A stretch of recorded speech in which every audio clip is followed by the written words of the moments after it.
important moment in the history of Ukraine and in the history of European security. I cannot think of a more decisive moment right now.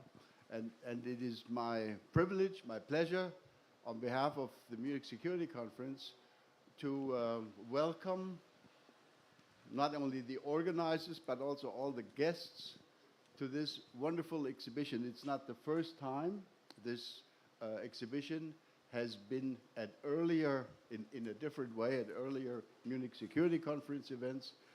Earlier this year, a similar exhibition was displayed in Davos during the World Economic Forum. And I think we could not have done a better thing to make the plight, the pain, the death, the suffering of Ukraine, of Ukrainian people, more visible than through the artistic works that have been displayed here. So I'm really very pleased to have this opportunity today. And just one final word before I hand over to the curator. I think that today we have good news and we have maybe not so good news.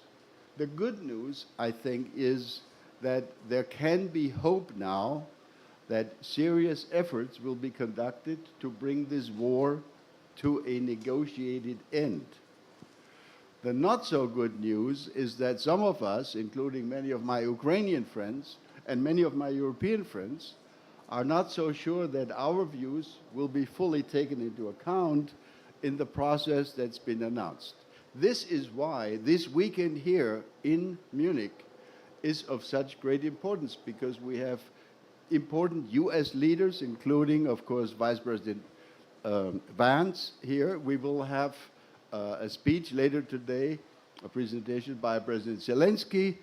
In other words, everybody is here, and many European leaders can chime in to make sure that we try to create a consolidated Ukrainian Western approach to this effort at negotiation. This is why I think I've been running the Munich Security Conference now for almost 20 years. This is probably one of the most decisive, most historic Munich security events that I can remember. Having said that, welcome again to this wonderful exhibition. I hand over to Björn Geldhoff, who has been the curator of these exhibits for the last number of years. Really wonderful creations. Björn, you have the floor. Thank you, Mr. Ambassador. And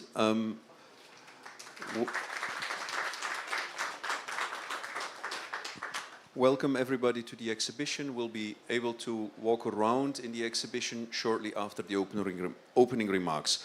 Now it's my pleasure to introduce the founder of the Victor Pinchuk Foundation and EastOne Group, Mr. Victor Pinchuk. I have one question to Björn.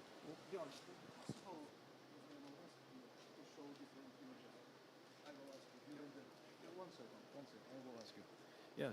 Good morning, dear friend. Thank you very much that you are here. Thank you very much, dear friends from Germany, Estonia. Thank you very much. I think this temperature is also part of our exhibition. It's just installation. Feel just a little bit how sometimes Ukrainians suffering because of crazy, wild attempt of our enemy to destroy our energy infrastructure during this January, February. It's crazy. But now a few words about our exhibition. This year we call our project here Your Country First, Win With Us. And I will explain what I mean. For example, you can see here beautiful, powerful image. This is video work of a very important contemporary artist from Belgium, David Clairbot, and he wants to show beautiful Western European house and beautiful life in the Western world now. Please show this from the very beginning, because this is a 30 minutes long video. We will show this during few seconds, just first second, third video. Beautiful life of Europeans, beautiful house. And you can see how easy and how quick this beautiful world could be destroyed completely if you will not fight against our crazy, wild enemy in Ukraine now. Sure. And last, that's all. But you can see this story, development story during 30 minutes. And art is a very powerful weapon. During previous years, we tried to get under the skin of decision makers with different exhibitions. During previous years, we tried to show Russian war crimes. We tried to show suffering of Ukrainians with the idea that decision makers will see this and they will supply weapon to Ukraine quicker and much more. And it worked, but it almost doesn't work now. And our message for this 2025, and with this message we want to get under the skin of Western decision makers.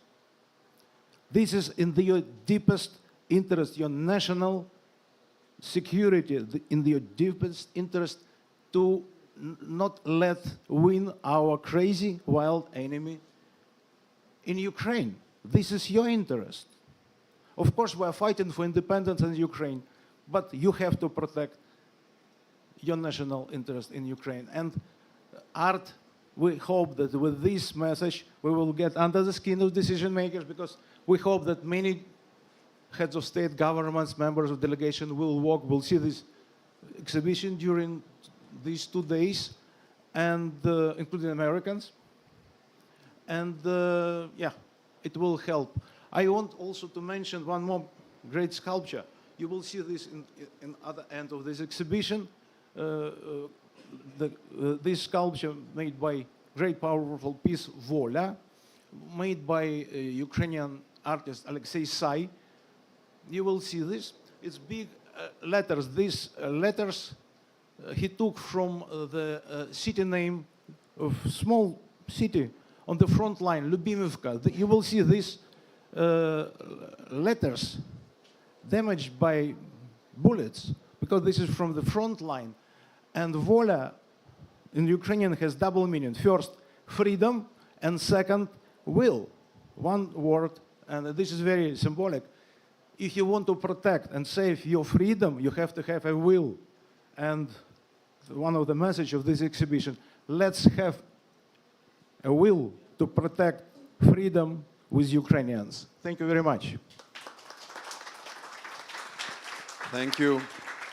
Thank you, Mr. Pinchuk. And now it's my pleasure to introduce Tobias Lindner, the Minister of State and Transatlantic Coordination of the Federal Foreign Office of Germany.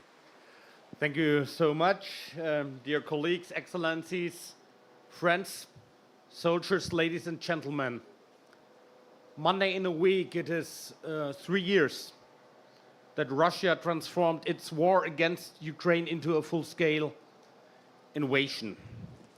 And this year, it's not just another exhibition. These are pictures, sculptures, that transform what seems to be a normality for many people in Western European countries. Oh, just a war. It transforms these facts and figures and numbers we see in our fact sheets on a daily basis into human beings, into victims, to see the destruction. As you said, it goes under our skin. And as this is not just another exhibition, it's not just a full-scale invasion in a neighboring country.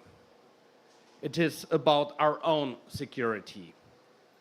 The fact how this war might come to an end will have serious consequences on the security of all of us worldwide, and especially here in Europe. And I can assure you that the German government, that my ministry is fully aware of that. We want peace too. We are committed to peace, but to a just and lasting peace. And if we take peace through strengths serious, that means that we need to further strengthen Ukraine. That Ukraine sits on a negotiation table in the strongest possible position. And as the foreign ministers of many European countries have agreed just 2 days ago in Paris, I can assure you we are not only able, we are willing to step in and to further support Ukraine in its way for a just and lasting peace. Thank you so much, and Slava Ukraini. Thank you very much. Now I would like to introduce Margus Tsahkna, the Minister of Foreign Affairs of the Republic of Estonia. Thank you very much. Thank you for organizing this exhibition here. And I had a privilege as well to see exactly the same exhibition in Davos. And I can assure you, Victor, that it went under everybody's skin. But we need to understand, of course, that the war and all these atrocities, they are always not only geopolitical, but they are personal as well. And we are all humans.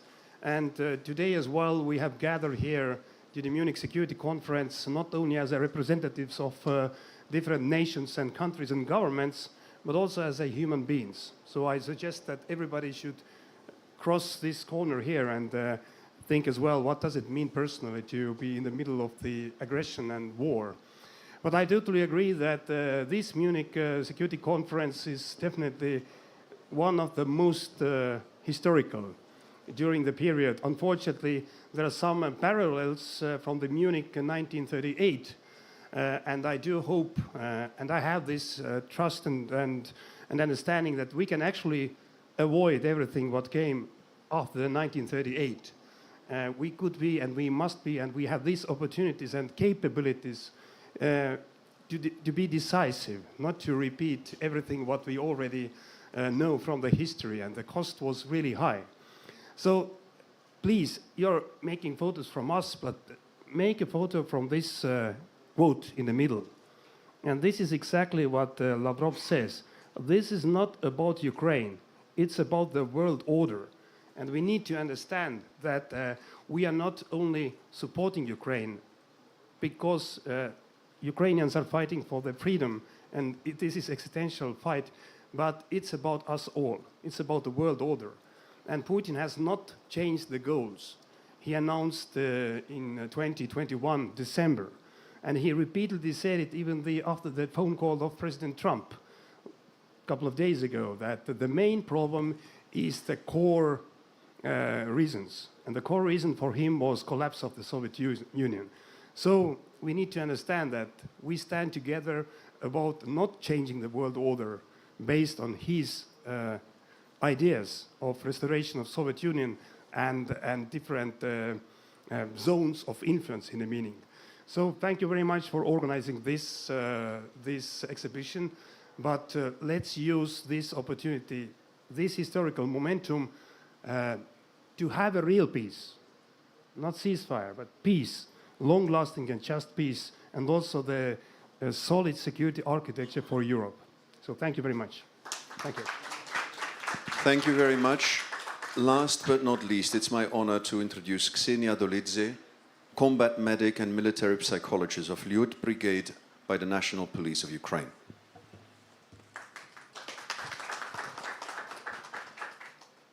Dear guests, welcome.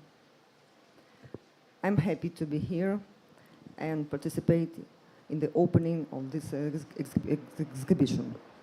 Actually, I am glad I am alive. The events in my Ukraine have taught me to appreciate life. My name is Ksenia Dolidze. I am combat medic and military psychologist. Before the war, I was just like you.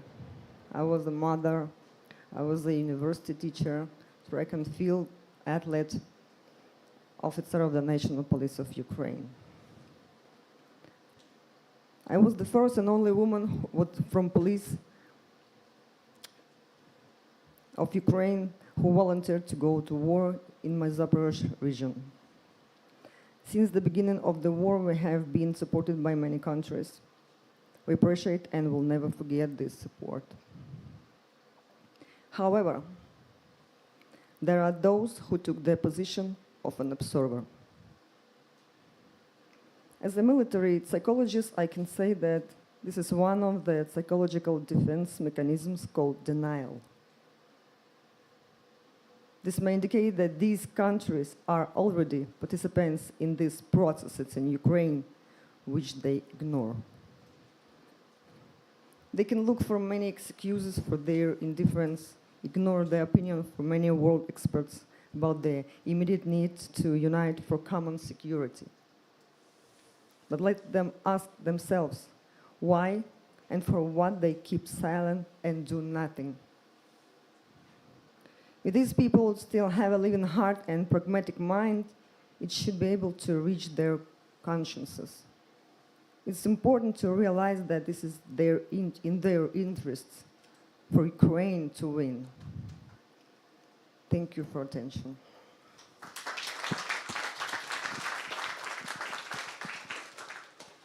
Thank you very much. And with this, the exhibition is open. For those who wish to have a guided tour, I'll be happy to offer one. Thank you very much.